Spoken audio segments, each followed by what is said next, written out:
Hello दोस्तों, welcome to back on my channel. मैं अनिल साहू। आज मैं आप सबके लिए BA honours political science semester 1 का अंडरस्टैंडिंग पॉलिटिकल थ्योरी राजनीतिक सिद्धांत की समझ के ऊपर वीडियो को लेकर के आया हूं। आज के वीडियो में दोस्तों हम अपना यूनिट 2 को कवर करेंगे, जो हमारा राजनीतिक सिद्धांत के अध्ययन के उपागम के ऊपर बात करेंगे। इसमें कि हमें राजनीतिक सिद्धांत का जो उपागम है, अध्ययन का जो उपागम है, उसके ऊपर चर्चा करेंगे। दोस्तों, वीडियो अच्छा लगे तो ज़्यादा से ज़्यादा लाइक करना, वीडियो को शेयर करना और मेरे चैनल को सब्सक्राइब करना, ताकि मेरे सभी वीडियो आप लोगों तक आसानी से पहुँचे। और हाँ दोस्तों, मेरा जितने भी वीडियो 1 से लेकर के 6 सेमेस्टर तक आने वाला है, तो उसके लिए प्लीज़ चैनल को सब्सक्राइब कर लेना, ताकि मेरे सभी वीडियो आप लोगों तक आसानी से पहुँचे। धन्यवाद। चलो दोस्तों, हम अपने यूनिट के ऊपर बात करते हैं, अपने टॉपिक के ऊपर। आज का जो हमारा टॉपिक है दोस्तों, राजनीतिक सिद्धांत के अध्ययन के उपागम। इसमें हम ऐतिहासिक उपागम देखेंगे, संस्थागत उपागम और आदर्शी उपागम के ऊपर हम बात करेंगे। कुछ परिचय देखते दोस्तों हम पहले।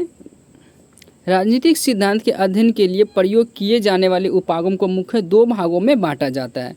पहले भाग में आता है पारंपरिक राजनीतिक उपागम, जिसमें मुख्य है ऐतिहासिक उपागम, जो राजनीतिक ऐतिहासिक अध्ययन पर बल देता है, संस्थागत उपागम, जो राज्य के अध्ययन पर बल देता है, और आदर्शी उपागम, यह निर्देशात्मक उपागम है, जो नैतिक मूल्यों पर बल देता है। दूसरे भाग आधुनिक राजनीतिक उपागम का है, जिसमें आधुनिक अनुभाविक वैज्ञानिक उपागम आता है। इस प्रकार के उपागम में तथ्यों और वैज्ञानिक प्रयोग की प्रधानता है। यह वर्णनात्मक प्रवृत्ति रखते हैं। यह उपागम अनुभव, अवलोकन, परिकल्पना का परीक्षण और वैज्ञानिक विश्लेषण करने के लिए उपयुक्त है। यह दोनों उपागम राजनीतिक सिद्धांत के अध्ययन के लिए अति महत्वपूर्ण है, क्योंकि राजनीतिक सिद्धांत राजनीति विज्ञान और राजनीतिक दर्शन से मिलकर बना है। यह दोनों उपागम इन्हीं दोनों की प्रधानता करते हैं। जहाँ पारंपरिक राजनीतिक सिद्धांत उद्देश्य है एक आदर्श राजनीतिक व्यवस्था की स्थापना करना, वहीं आधुनिक राजनीतिक सिद्धांत का आधार है व्यक्तिवाद। राजनीतिक सिद्धांत का अध्ययन निम्नलिखित है। जहाँ एक पारंपरिक राजनीतिक सिद्धांत का जो उद्देश्य है दोस्तों, एक आदर्श राजनीतिक व्यवस्था की स्थापना करना, जो आदर्श राजनीतिक व्यवस्था है उसकी स्थापना करना। जो हमारे अभी वर्तमान में जो आदर्श राजनीतिक व्यवस्था की जो बात की जाती है, आदर्श राज्य की स्थापना करना, उसके ऊपर, कल्याणकारी राज्य की स्थापना करना, उसके ऊपर बात करते हैं। उसके बाद है जो दोस्तों आधुनिक राजनीतिक सिद्धांत का जो आधार है, वो व्यक्तिवाद के ऊपर, व्यक्तिवाद आधार है उनका। वो व्यक्तियों के स्वतंत्रता पर बल देता है। उनका मानना यह है कि व्यक्तियों को अपने कार्य करने की स्वतंत्रता होनी चाहिए, उसके ऊपर किसी भी प्रकार का कोई रोक टोक नहीं होना चाहिए। जैसे कि जो मिल ने स्वतंत्रता के ऊपर जो विचार दिया था अपना, उससे विपरीत मिल ने तो व्यक्ति को स्वतंत्रता तो प्रदान किया है, लेकिन उस पर कुछ प्रतिबंध लगाए हैं। लेकिन जो ये उपागम में दोस्तों हम बात करेंगे, जो उदारवादी उपागम है, नहीं, जो आदर्शवादी जो उपागम है, इसमें दोस्तों जो बात करेंगे हम, तो इसमें यही सी चीज़ को बताएंगे कि कैसे एक व्यक्ति के ऊपर बल देता है ये। राजनीतिक सिद्धांत के अध्ययन के लिए निम्नलिखित उपागम है। पहले हम देख लेते दोस्तों ऐतिहासिक उपागम। ये सब दोस्तों पहले हम परंपरागत जो उपागम है उसके ऊपर विचार करते हैं। उसमें आता है ऐतिहासिक उपागम, संस्थागत उपागम और आदर्शी उपागम। तो हम पहले ऐतिहासिक उपागम के ऊपर बात करते हैं। ऐतिहासिक उपागम, इस उपागम के समर्थकों का मानना है कि राजनीतिक घटनाओं और प्रक्रियाओं को और बेहतर ढंग से समझने के लिए उनकी व्याख्या या विश्लेषण करने के लिए कुछ ऐतिहासिक कारकों जैसे समय, स्थान और परिस्थितियों का इस्तेमाल किया जा सकता है। ये बात हम सब को अच्छे से पता होगा दोस्तों। अगर हम किसी चीज़ की जो इतिहास की जो अध्ययन करेंगे, किसी इतिहास के बारे में जानना चाहेंगे, तो सबसे पहले हम उस व्यवस्था को समझेंगे कि उस व्यवस्था में उस स्थान पे क्या था, कैसा परिस्थिति था, तो उसके ऊपर बात करेंगे, जब हम इतिहास को अपने हिसाब से समझ सकें। आसान शब्दों में कहे तो इस उपागम में भूतकाल या अतीत से वर्तमान को परिभाषित करने की कोशिश की जाती है। यहाँ इतिहास अपनी व्यापक समझ में अतीत के विश्वास और व्यवहार से संबंधित है। यह ऐतिहासिक राजनीतिक घटनाओं का वर्णन करता है। मैकियावेली, शेवाइन और डिंग, इन सभी विचारकों का मानना था कि राजनीति और इतिहास आपस में जुड़ी हुई है, इसलिए राजनीति के अध्ययन के लिए ऐतिहासिक उपागम परिप्रेक्ष्य हमेशा होना चाहिए। संस्थागत उपागम। इस उपागम का विकास मुख्य रूप से राजनीति के अध्ययन के विकास के साथ जुड़ा हुआ है, क्योंकि जैसे जैसे जर्मनी के अलावा अन्य यूरोपीय देशों में और उत्तर अमेरिका में राजनीति के अध्ययन का विकास एक अनुशासन के रूप में हुआ, वैसे वैसे संस्थागत उपागम का भी विकास होता गया।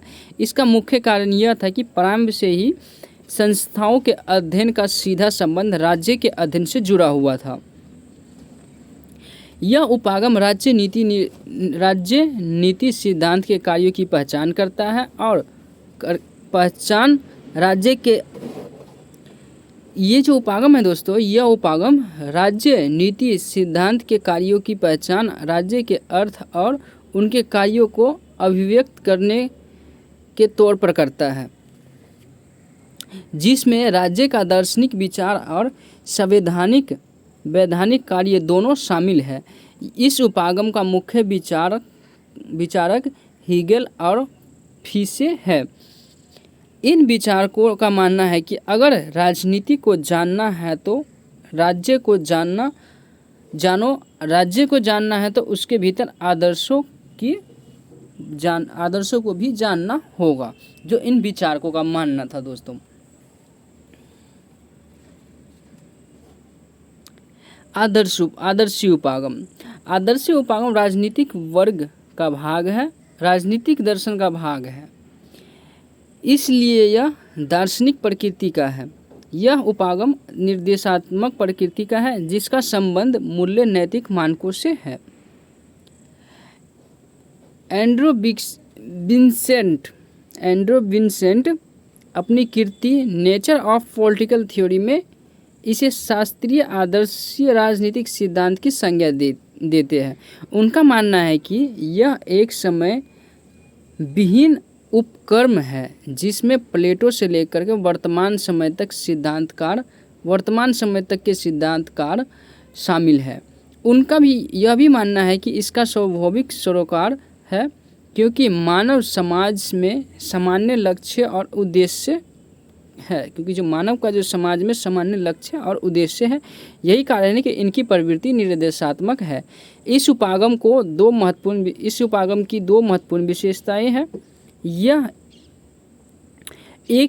राजनीतिक दर्शन शास्त्र का भाग है, इसीलिए दर्शन का बहुत महत्व देता है।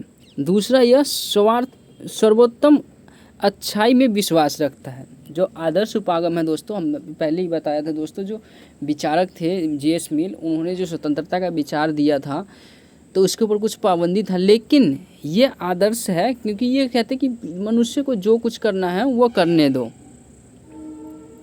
आदर्श उपागम राजनीति को अच्छा और न्याय से जोड़ने की कोशिश करते हैं और इसीलिए इस राजनीतिक संस्थाओं की प्रक्रियाओं और राजनीतिक घटनाओं के आलोचनात्मक मूल्यांकन पर जोर देते हैं। अब देखते हैं दोस्तों आधुनिक राजनीति उपागम, जिसमें अनुभविक उपागम आते हैं, उसके ऊपर हम विचार करते हैं। अनुभविक वैज्ञानिक राजनीतिक सिद्धांत एक अमेरिका की देन है। जो अनुभविक वैज्ञानिक है दोस्तों, अनुभविक वैज्ञानिक राजनीतिक सिद्धांत है, ये अमेरिकी की देन है। यह शिकागो स्कूल चिंतन से निकल कर आई है। शिकागो में जो स्कूल चिंतन था दोस्तों, जिसमें जो विचारकों जो राजनीति के ऊपर चिंतन करते थे, वहाँ से निकल के आई है, जहाँ चार्ल्स मरियम हेल्ड लासवेज, डेविड एप्टर और डेविड ईस्टन ने इसका विकास किया। डेविड ईस्टन अपनी कृति डिक्लाइन ऑफ पॉलिटिकल थॉट में परंपरागत उपागम को यह कहकर नकार दिया था कि वे सब अतीत के बारे में बेकार की सूचना मात्र देता है।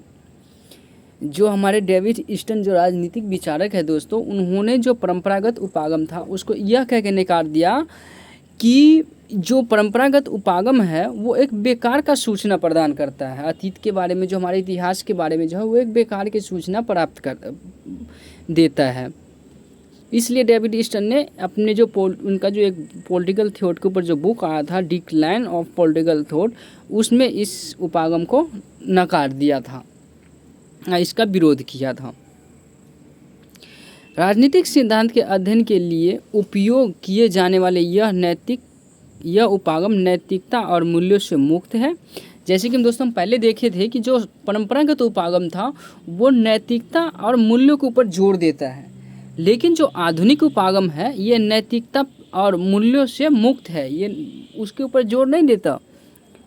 यह पूर्णतः तथ्यों, अनुभवों, अवलोकन, परिकल्पनाओं, परीक्षण और विश्लेषण पर आधारित है, इसलिए यह वैज्ञानिक है। इस उपागम का मुख्य लक्षण इस प्रकार है।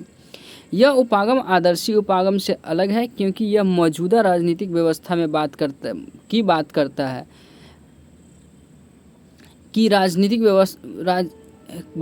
बताते हैं कि राजनीतिक वास्तविकता क्या है। जो उपागम है दोस्तों, यह उपागम आदर्शी उपागम से अलग है क्योंकि यह मौजूदा राजनीतिक व्यवस्था में यह बताता है कि राजनीतिक व्यवस्था आखिर क्या होना चाहिए, क्या है इसके ऊपर। परंतु आदर्शी उपागम इस बात पर जोर देता है कि समाज की भलाई में क्या होना चाहिए, यानी कि वो समाज की भलाई के ऊपर जोर देता है। लेकिन जो आधुनिक राजनीतिक व्यवस्था है, जो आधुनिक राजनीतिक उपागम है, ये वर्तमान की व्यवस्था पे ऊपर जोर देता है कि वर्तमान में क्या चल रहा है, क्या राजनीतिक विचार है, कैसे इसका विकास करे, उसके ऊपर जोर देता है। इस उपागम का काम राजनीतिक घटनाओं की व्याख्या करना, उनके क्रमबद्ध तरीके की व्यवस्थित करना और इस आधार पर कुछ भविष्यवाणी करना है।